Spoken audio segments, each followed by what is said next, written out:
What's going on, guys? Welcome back to the channel. As always, I'm Adam or Adam Bricks, and in today's video I'm going to be taking a break from the rankings. Today we're going to be looking at some concepts for sets that I think need to be released from LEGO Star Wars. Now, I think there's plenty of different sets and ships from scenes that should be in the LEGO Star Wars universe. However, they haven't been made yet or released for one reason or another, and I'll do my best to show ideas and mocks of those in this video today. I'm going to be covering all of the sets that I think should be released. This is going to be a multi-part series, so if you guys like this one, make sure to hit the like button down below to let me know that I should do part 2, okay? I'm also going to be featuring some sets that need a remake too, so this is not going to be strictly sets that haven't been made yet. It's going to be, like I said, I'm going to sprinkle in some different sets that have been made but need a remake. If you want a part 2 in the future, like I said, give this video a like, and without further ado, let's jump right into the video. The first set that comes to my mind when I think of sets that LEGO needs to remake, and I'm going to obviously get into the sets that they need to make that haven't been made yet, but I want to get these two sets out of the way. I definitely think, and I mean a lot of people are going to agree with this, that Jango Fett Slave 1 needs to be remade. Now, we've only seen one iteration of this model, and it was way back in 2002 when Attack of Clones first came out. Now, the set has aged decently well, I think. That being said, I still think we need a remake considering this is the only official version we've ever received. Meanwhile, we've gotten, 10 Boba Fett Slave 1s by this point. Now, they could literally just take the current model, which I think is really nice. Not the new one, but the one that came up before that. And they could just recolor to look like Jango Fett Slave 1. I don't know why they haven't done this. It's just kind of lazy on LEGO's side, I think, so... I mean, they could have a young Boba Fett. They could use their current Jango Fett model. I think it would look great. I think it would sell like hotcakes. I think it would do really well.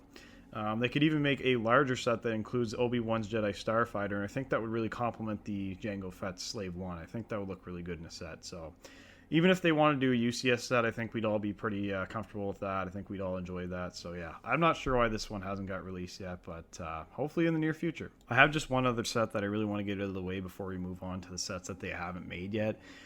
Another remake that I really think needs to be remade, and I think a lot of people will agree, is one of my favorite sets of all time, the Bounty Hunter Pursuit from back in 2002. I know, another 2002 set. I don't know. Maybe I'm wearing nostalgia glasses. I don't know, but I really do think that this set could use for an upgrade with modern techniques that LEGO uses. This set is really unique in the colors that it uses to display the ships, and we've only seen this set once, as I said. We've also only had a Zam Wessel minifigure once, so I really think we need an updated version of that. I think with modern building techniques, they could really pull off a really intricate design. I really think this set would do well with kind of a bulked up version with a little bit more intricate coloring. Maybe a little bit better of a cockpit piece for both of the starfighters, but anyways, I don't know if they'll ever release this one again. They seem to have a hate on for the prequel, so don't get your hopes up, but I think this will look great with an updated Zam Wessel and design for this set, so we'll see what happens, but I don't really get my hopes up for sets like these, so hopefully in the future, but yeah. The UT-AT is a cult classic and still has yet to be made in LEGO. I think I covered this in my video on canceled LEGO Star Wars sets, so make sure to go check that out if you haven't already. But anyways, this set was featured for a brief scene during Order 66 and Revenge of the Sith, and I think it would make an excellent set, especially if they decide to make minifigures for Galactic Marines. I know LEGO kind of likes to stay away from the war side of things, but this is literally Star Wars, so it doesn't really make any sense. But anyways, all that aside, I think that a really cool design for this would do really well for LEGO. I think it would sell like hotcakes, similar to my last set that I mentioned, so we'll see what happens. I really don't get my hopes up again with sets like these, but the ship itself doesn't necessarily play an important role in the movies or anything, but it's just a really cool design. A lot of people really like it. So yeah, I'm not sure. They might release it. I think it was originally supposed to be released in the 2008 and 2009 Clone Wars waves, but it was scrapped for unknown reasons, like I mentioned in my canceled LEGO Star Wars video. But yeah, regardless, I think this set would be awesome, but yeah, we'll see. Maybe we'll get one in the near future. This is another one of those sets that I still can't understand as to why LEGO hasn't released a model for yet. It's the Naboo Royal Starfighter that we see in Phantom Menace. This ship is basically the main plot for the first quarter of the movie. I mean, if you guys have seen the Phantom Menace, you know it does technically play a big role with our heroes being stuck on Tatooine because the ship needs repairs, hence how they met Watto and Anakin in turn. So, if the ship never had to land on Tatooine, Star Wars wouldn't really exist. I know that might sound a little extreme, but it is true, I mean, in a technical standpoint. So it is safe to say that the ship is very important to the plot. Now, they could even do a lot with this model. They could even go for a UCS set if they wanted to. I think a lot of people would buy into that. They could do a regular play set. I don't know. Whatever they think they should do, but I think it would be great regardless. Even if LEGO doesn't want to use the silver pieces that they used for the original Naboo Starfighter, that UCS one released back in the early 2000s, I think a regular gray would look pretty good. I mean, I know they probably would cheap out and not use silver pieces, so if they want to do gray, I think it would look really good still. You could have a lot of cool minifigures with this one. Hopefully they release it, and yeah, we'll see what happens. Now, some sort of Gungan City or a portion of it I think would look really cool. I think it's something that myself and a lot of other LEGO Star Wars fans would love to see.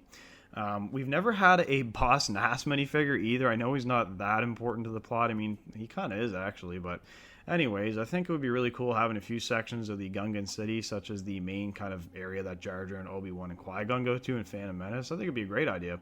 Now, I have a mock-up photo here from the Brick Stop on Instagram, so be sure to check out his page. He makes lots of LEGO Star Wars and lots of non-LEGO Star Wars, so if you guys like mocks and that kind of thing, make sure to check that out. They're very high quality. He makes great stuff. So anyways, guys, I think we could all appreciate getting some more Phantom Menace base sets and just some more prequel sets in general. I think Boss Nass is literally in the LEGO game as well, like the original one from the early 2000s, so they already have a design for him, so I'm not sure why this one hasn't got released either. I'm pretty doubtful they'll ever do anything like this, but it'd be really cool to see in LEGO. Another set from the Phantom Menace, and we're starting to have a bit of a theme here. I know it's mostly prequel sets, but they're not really touching a lot of the prequels, unfortunately, and it is the Droid landing craft.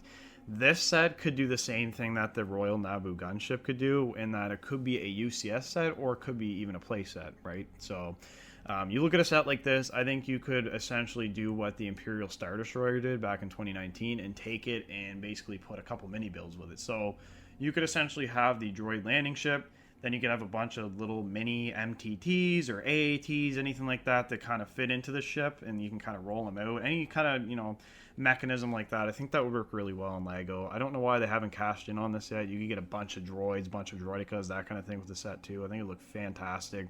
Maybe some staps in there as well. I don't know. Just something like that would look really good. So yeah, I'm not sure why they haven't released this one yet either. Like I said, UCS form, playability form, I don't know, whatever they want to do, it looked really good. So yeah. Well guys, that was part one of hopefully a multi-part series. I found lots of other great mocks for ideas for sets that need to be made, so make sure to like the video if you want to see a part two and more videos similar to this one. I want to give a big thank you to all my new subscribers. I hope you guys enjoy the channel, and feel free to check out my other LEGO Star Wars videos and my other non-LEGO Star Wars videos. Anyways guys, that wraps up the video. I'll see you next week. Have a great day, and we'll see you in the next one.